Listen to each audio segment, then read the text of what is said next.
আমি তো তখন থেকে বলছি যে গুরুদেব ঠিক কথা বলছেন, না হলে এই নিখুঁত ফলগুলো কালো হয়ে যায়। তোমরা বলো। বড় বৌমা, তখন থেকে তুমি যা নয় তাই বলে যাচ্ছ। সবার সামনে তোমার ছেলের বউয়ের উপরে বিষোদ্গার করতে তোমার লজ্জা করছে না? বড় বৌমাকে দোষ দিয়ে কোনো লাভ নেই মাঠান। তাই আমার কথাই সত্যি, এ মেয়ে অপয়া। গুরুদেব, আপনি এরকম বললে কি করে চলবে? নিশ্চয়ই কোনো একটা উপায় আছে, সমাধান কিছু আছে। আর পুজোর ফলগুলো কালো হয়ে গেছে বলে আপনি কি করে পুতুলকে অপয়া বলছেন? সত্যি মা, আপনি তো পুতুলের নামে স্নেহের পর্দা পরে রেখেছেন চোখে। আপনি নিজের চোখে দেখতে পাচ্ছেন ফলগুলো কালো হয়ে গেছে, তারপরও জোর করে পুতুলকে পয়মন্ত আপনাকে বলতেই হবে। আর তুমি যে নিজের ছেলের বউয়ের সর্বনাশের জন্য উঠে পড়ে লেগেছো, সেটা তুমি বুঝতে পারছো না?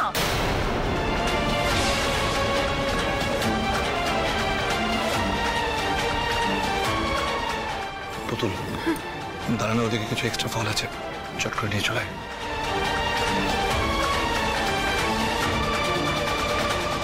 গুরুদেব, আমি এক্ষুনি নিখুঁত ফল নিয়ে আসছি।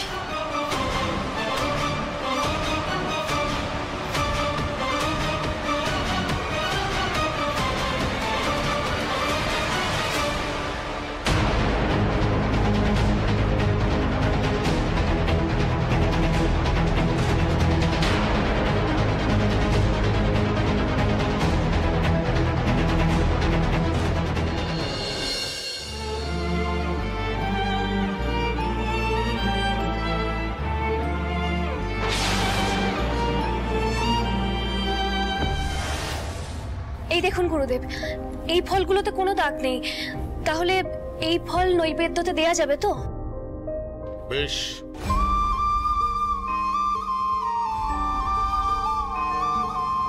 Thank you ময়ূকদা। নিখুঁত ফল না হয় হলো, কিন্তু মঙ্গল ঘট বসানোর পর তুমি আর ময়ূক পুজোয় বসার পর যদি যদি কোনো বাধা আসে, তাহলে আমার কথাই সত্যি প্রমাণ হবে। আমি নির্বিঘ্নে ঘট প্রতিষ্ঠা করতে পারবো, আর একসাথে পুজো শেষও করব।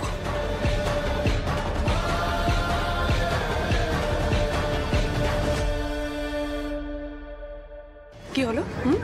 ফল কালো করে কেমিক্যাল মিশিয়ে ধুনাই কি হলো মৈনক? লে, আরে বাবা চাপ নিচ্ছ কেন? ওই যে দেখো ঘটগুলো আছে তো, এবার শুরু হবে চুম্বকের খেলা।